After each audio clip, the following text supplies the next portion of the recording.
Salam Media. As I said in the beginning of the show, I'm your host, Salalo Makudieri, and this morning we're going to be looking at a developing story here on the African continent, the humanitarian catastrophe that's currently unfolding in Sudan, and what it means for us here in South Africa and beyond. According to a media statement from our own Department of International Relations and Cooperation, the South African government is condemning the abhorrent attacks deliberately targeting civilians and essential infrastructure, and is demanding an end to impunity, immediate ceasefire, and unhindered humanitarian access, and a return to civilian led political transition. And joining us now to unpack this is Dr. Gwinyai Taruvinga, a research and political science lecturer at the University of Witwatersrand. Dr. Taruvinga, thank you so much for being on the show this morning. Always a pleasure having you here on Salam Media. Thank you. The pleasure is all mine. I appreciate it. No, the pleasure's all ours. And I think a very, very important topic to cover this morning. Sudan, once again, in the spotlight. And it almost feels like every time you try to engage on Sudan, you try to understand it and peel the layers back, the response that you get from most researchers, analysts, and even Sudanese people themselves is the issue is too complicated. How do we go about starting to interact with what's currently happening in Sudan and trying to understand it as South Africans, as Africans, to a point where we can actively start doing something about it? So I think you are right in saying that this is a very complicated crisis, and as you've mentioned, even citizens of Sudan themselves allude to that. But I think for me, as someone who's covers a lot of work on the African continent, Sudan is a case of some of the challenges that our continent continues to face, which obviously includes this idea of weak institutions, weak economies, governance challenges, which all unfortunately stem from colonial legacies and military rule. And this is something that we consistently see on the African continent, and we see this in Sudan as one of these cases whereby all these multiple crises are happening within one state. And that's very, very important to note. The South African government released a statement where they essentially condemning these attacks, these deliberate targeting of civilians and essential civilian infrastructure. What does the response from DECO, from South Africa, tell us about how serious our own country is taking the crisis in Sudan? Can we possibly see similar efforts like the ones that we saw when it comes to the issue of Gaza and the genocide that was perpetuated against the Palestinian people by the state of Israel?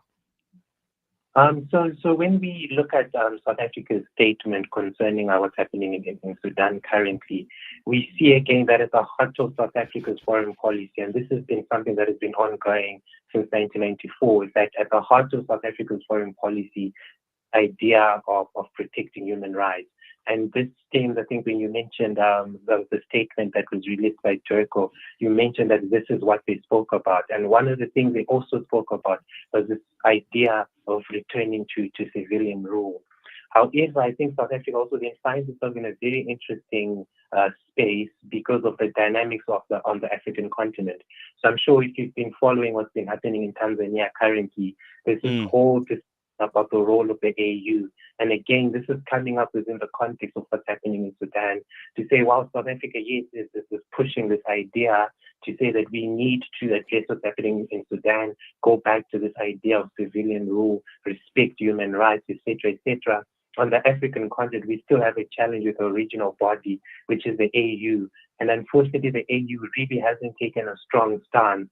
And this will, render efforts by countries like South Africa being effectively useless, because if our own body, which is the AU, is failing to also intervene, is failing to address the crisis in Sudan by addressing the actors, it makes it very, very difficult. But another issue I also wanted to raise concerning Sudan is we also need to take into context what happened with Omar al-Bashir. And I think his removal and also his entry to power, because he came through a military coup, we need to be honest to say that his rule has also contributed to what's currently happening. And within the context of the African continent, it goes back to the point I'm making about the AU, where the AU unfortunately does not want to, to take a strong stance against leaders who overstay or leaders who abuse power. Hence, efforts by countries like South Africa then become, rendered useless because of this institutional setup that we have on the continent. Most definitely, and very, very important. Let's talk about the AU, the African continent, watchdog kind of body. There's been a lot of criticism leveled against the African Union because of just how ineffective it has become over the years. What do we make of their response to the situation in Sudan? Are they really still an organization that the people of Africa can still look to when things like this happen? So again, like I said about the AU, I think this is again one of the biggest gripes that the African community has against the AU. And again, I'll use the example of Tanzania currently because it's an ongoing issue as well. After this election that happened in Tanzania, the AU sort of wrote a statement congratulating the president of Tanzania for winning the election. But if you check the social media response, and this is just African citizens responding to that particular statement, one particular statement stuck with me where a particular citizen wrote a statement saying that the reason why African citizens are in favor of military intervention, are in favor now of military coups, is because these institutions like the AU have failed citizens in the sense that they do not speak against corrupt leaders. So you go back to President Robert Mugabe's regime in Zimbabwe in 2008. They didn't speak against that election that happened on March 29 in 2008. If you go back to currently again what's happening in Sudan, there isn't really a strong stance from the AU to take leadership in this particular issue. Because one of the things maybe the AU should be doing in Sudan is sort of trying to bridge this gap between the Sudanese army and the rapid support forces, right, to sort of bring some sort of negotiated settlement to stop this particular crisis from unfolding. But again, we see that the AU is incapacitated in one way or the other. And again, this is an issue that has been raised by several African citizens, but it speaks to the institutional setup of the AU and how it sort of failed to play that role on the African continent. So it also explains why citizens are losing hope in that particular institution. And again, these crises that continue to happen on our continent represent that and sort of give citizens that belief that the AU really isn't serving its purpose. And just lastly, Dr. Taruvinga, if you were to leave our audience, South Africans that are listening right now, with one key message about the Sudanese crisis, what message would that be? My message is essentially one that I think has been echoed by former South African President Thabo Mbeki, where he spoke about how the African continent needs to find solutions to its challenges. And I think South Africa, for me, has always been the paragon of democracy on the African continent. They've always been the model that a lot of countries look up to in terms of upholding democratic principles. So we hope, or at least I hope, that that model that South Africa has of, it's not a perfect democracy, but it's a functioning democracy, is something that we need to take hope from. And this is, I hope, something that we can then replicate all over the continent, where citizens are yearning for systems that serve their interests, systems that are inclusive, and more importantly, systems that allow them to thrive. Well, there you have it, Dr. Gwinyai Taruvinga. Thank you so much for chatting to us. Always a pleasure having you on Salam Media. Thank you. I appreciate it. Have a good day. There you go. Yeah, Dr. Gwinyai Taruvinga sharing, I think, a very, very important expertise this morning.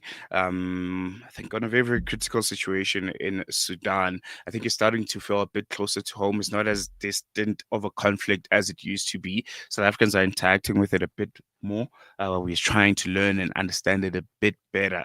And I think it's a step into the right direction. And we need to continue doing that. We need to continue asking those critical questions about accountability, about the humanitarian access, and just Africa's capacity as a whole to respond to its own crisis.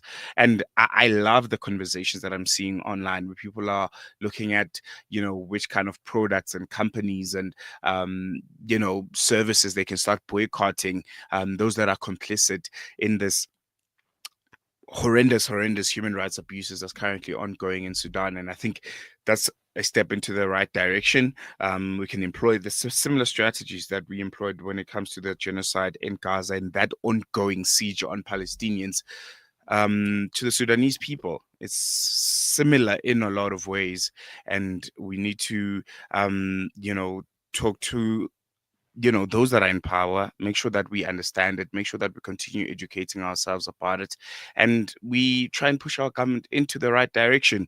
You can engage with us. Our studio line is 0116800355. You can tell us, what more do you think our government and us as South Africans can do to further show our solidarity with the people of Sudan? You can send us a voice note also on 0617660355. We're going to take a quick break. When we come back, News and Views continues.